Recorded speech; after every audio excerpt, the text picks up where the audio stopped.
Welcome to Media Minds with your host, David Wolf.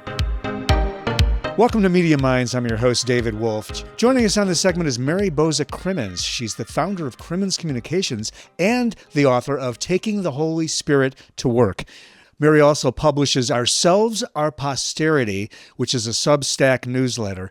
And she focuses on helping businesses and individuals with a wide range of writing projects, including ghostwriting, online courses, editing, coaching for authors, and even research. Mary Boza-Crimmins, welcome to the program. Thank you, David, and congratulations on your new podcast. It's so exciting. Yes, it is exciting, and it's been many years since I've done a podcast, and we're finding that podcasts are a wonderful way to connect with your universe in a controlled environment, which I need. Yeah. So it's great. Anyway, it's great to have you, and I want to learn about the work you do. I know we spoke a couple of years ago, and so this is a good catch up for us, and also really good to provide our audience with some insight from you, the expert in all things writing. So. This seems to me, from the notes we took before we rolled, that this is kind of a second or maybe third career for you. What motivated you to start this business at this stage? Yeah, so it is actually, I guess, my fourth career, if you really start counting, from back in my early days of being in retail management and then moving into business and being a purchasing agent. And then I was a teacher for 28 years. So part of what motivated me is I always wanted to be a writer when I grew up, but it's something that takes discipline. And while I could I wrote for every single employer I ever had. I wrote their policies, their procedures. I wrote, whether it was in the schools or in the other businesses. So I did that kind of writing, and I did a lot of writing for my students. I wrote stories, and I wrote curriculum. So again, I wanted to be a writer when I grew up, but it takes great discipline. And then I taught during COVID and decided that my 28 years was enough. I love teaching, but being a classroom teacher, I'm still a teacher, but being a classroom teacher just wasn't my thing anymore. So I was just thankful that my husband supported me in this jump from that career into trying to write for others and writing for myself. But again, I just wanted to be a writer when I grew up, and I'm still, pursuing. Now I'm able to pursue that. Well, how fabulous. What a great story to just come back to your original dream, the thing you love to do, the passion, as they say. And I've got to believe that all this experience you had doing procedural writing and even in retail and in business and in life at large, how did those experiences for you inform the work you now do for authors, writers, content creators, and the like? Each client that I have is so different. So, for instance, I'm currently working on one project for an organization where I'm doing research and then pulling it all together and writing the report on it. I did a previous project with them, which was pretty cool, where I interviewed 23 experts on aquatic invasive species from around the country and put that into a report for the boating industry. So my business writing, the analytical, the taking information that others would be like, oh my gosh, that doesn't sound interesting, I love to do. So I have that brain. And then I have my creative brain. I have both sides. But I think a lot of what I used to do also is that, I know the value of due dates. I was a teacher, I know the value of I used to tell my students, get your due together. You got to DO before you DUE, So I always honor that with what I'm doing. But I just had a lot of varied experience that I'm able to bring now into what I'm doing for others, but every client is so different. I've got I love that pivot, because I was curious, like as you work and you bring in the multiple sides of your brains and skill sets to each author, each project. Let's take book authors, for example. Is there a through line in terms of what the challenges seem to be? And this, I'm sure it varies depending on what the nature of the material is, but talk to us a little bit about how you help authors or content creators overcome whatever the blocks are for them. Yeah, so one of the biggest challenges is that people have a goal. They have something they want to do, but either their time or their skill set won't allow them to do it. So I'm there to help them achieve that goal. But a lot of times, it's also that trying to get them to understand the reality of situations. Like, no, your book can't be for everybody. We've got to hone that down. Who is your ideal reader? There's always that resistance. And I'm used to dealing with resistance because I worked with middle school students for a million years, Right. So, logistics, project management, the practicalities of the release of a book. I love this marketing insight. It really can't be for everybody. So giving that pushback, I'm not afraid to push back on it, because what I'm looking at is they're out for their best interest. They're not looking for a yes person. And they're not going to get a yes person with me. It's their best interest, and trying to get them to, focus in. Also keeping people, just keeping them, right. Well, you've got to get this done so we can get closer to that goal that you want to achieve, Right. You're helping them achieve what they want, and they need the guidance. They need the guidance. Are there certain types of projects right now that are in your palette is your business more heavily weighted on one type of project than another, or is it pretty evenly spread across the spectrum for you right now? It is so diverse. It is so diverse. I'm developmentally editing a book right now. And doing a lot of other things for that. I'm going to also be creating the end of chapter questions and things to sort of embed a workbook. I just was ghostwriter for a book, and now I'm helping that client get to launch. And then I'm also doing the research on for another client regarding just different aspects of the industry and trying to bring in a report for a market survey. So every client is so different. Do you ever work on fiction at all? That's interesting you asked that. I have developmentally edited a historical fiction book. I've done that. Okay. And then I actually have a conversation later on this week with a woman who's looking for an author, a ghostwriter for a historical fiction book. I'm willing to explore that and see if that's something that is a fit. I'm willing to take on the challenge, but but fiction's hard because it's dialogue too, Oh yes, and that's a very dialogue. Yeah. I think dialogue to make it sound real. Right. It is definitely a skill. It's absolutely deep skill. I'm somebody I'm like a film buff, so I like to read the shooting scripts while I watch a film. So, you can find a lot of them online, so, especially the old films like film noir. It's really amazing to watch what happens between what's printed on the page and what actually happens in front of the camera. Similar situation here. I'm curious about, I read that you had been using Substack. Tell us about your experience with Substack. Has that revolutionized your connection to your market, or just, give us the sense of it?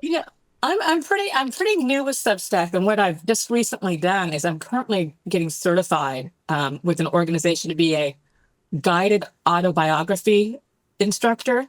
Ooh. And so what I've recently done is I've rebranded my Substack to go along with that. So I'm no longer calling it ourselves, our posterity. I found like people were having a lot of issue with that with words, and not so much they didn't know what posterity is. They wanted to say prosperity. So I'm calling it life's seasons and moments.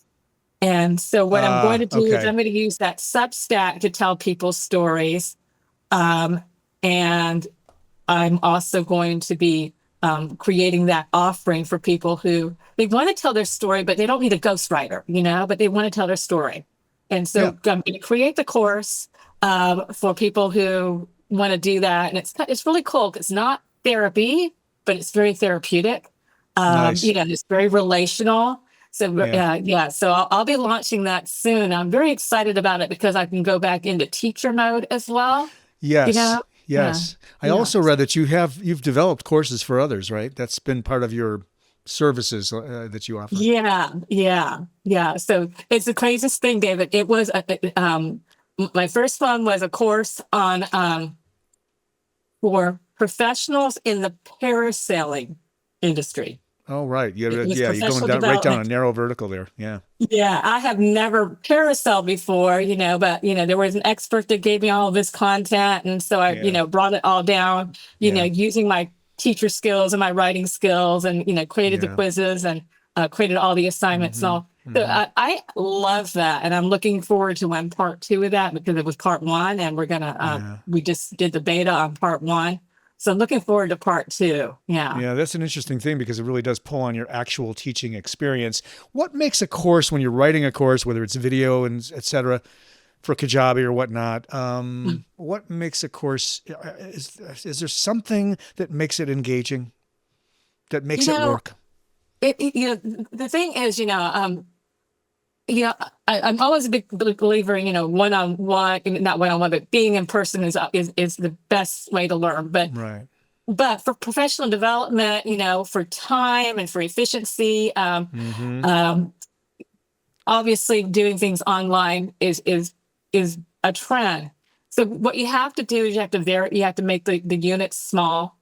Yeah. You have to vary it as much as possible, as much as you can, with video and, Hmm. with the short quizzes, to keep that attention span going and make it as varied as possible, because otherwise, it's also hard to follow, because you and I are dialoguing. So if you don't understand something I say, you can ask me a question. So I have to really think, what question might they ask, and address that, embedded in there. I have Yeah, you're like to anticipating the question they may. That's stack fascinating. So exactly. atomize the content, chunk it out into small bits so it's easy to digest, and then multi-channel, downloadable PDFs, Yes, video, audio.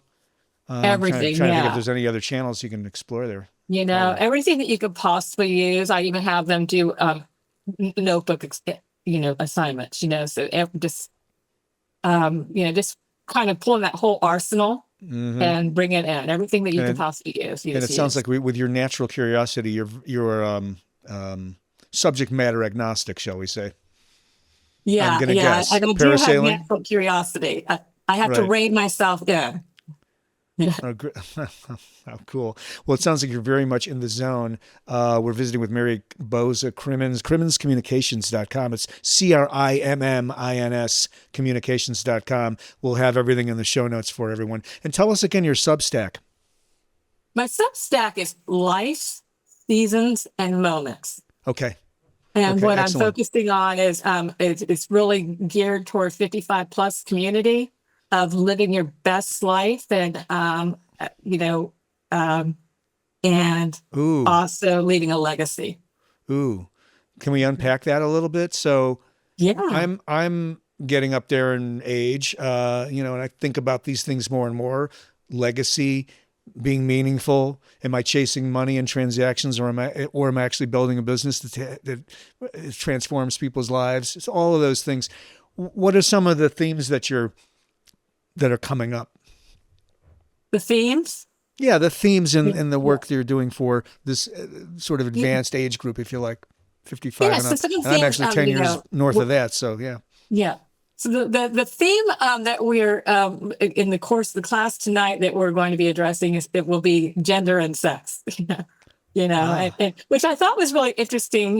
Because you know obviously I'm not going to like reveal a bunch of personal things to people, especially when it's right. Yeah, you've in a got team in a certain class. places you're not going to go. But Yeah. it came up with a lot of fun, like a lot of fun memories. Of, oh my gosh, my mother let me see that movie, or they let me read that book, or Yeah. my dad, I wasn't allowed to go around, and I wasn't allowed to go around in my bathing suit after I got out of the pool, kind of thing. And I was Oh, able wow. to pull all that into what I think is a good example of how I grew up, Mm-hmm. Mm-hmm. but still appropriate, because I'm trying to write with my grandchildren in mind, as Okay. well, So where they know. is it autobiographical? I mean, is that Yeah, okay? yes, it's All guided right. autobiography. So the themes, are anything, money, a treasured item, something you, if God forbid something were to happen, you'd be like, oh my gosh, I want to grab this item even before I walk out, like, leave Yes. my house. Yes. Obviously family, So there's different themes, but the themes are expansive. Like, the more I think about it, and again, that's part of that creativity, the more I have to rein myself in to kind of focus on it. But the themes just can go anywhere. That's very cool. I've contemplated doing, an autobiographical work, and I know how that is. It's like you sort of remember a scene, and then as you crawl into the memory of the scene, it opens up and new details reveal themselves. It's almost like a treasure hunt of your own memory in a sense. Yeah. And I would imagine that. I haven't yet done this. I've nibbled at it over the years, and I don't know that I liked anything I was doing, but maybe at some point it might be meaningful. You know what? When I watch that course, you should take it.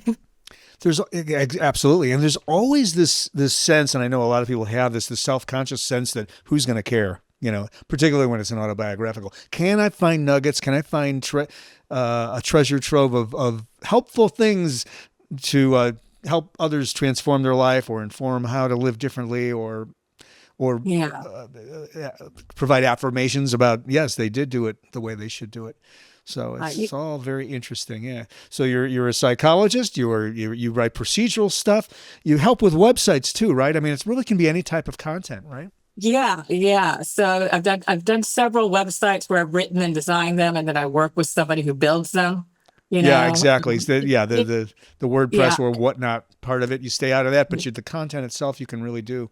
That's so right. Cool. Yeah. And I think, what it is that I've been in the same area, in the Orlando area, basically in the same part of town. And I taught for 28 years in this area. So people know me. They know they can trust me. They know that I'm going to, I'm going to come through for them. They know that I'm going to meet a deadline. And so thankfully, so far, it's all been word of mouth. Isn't that funny? So many of us, will spend on lead generation, and we'll try this and we'll try that. And there's LinkedIn and email and SMS and robocalls and whatever you can do to get more stuff in the door, right, for a business. But so much, and we find it the size we are too at Autovita, it's so much of it is referrals, and so you're enjoying that.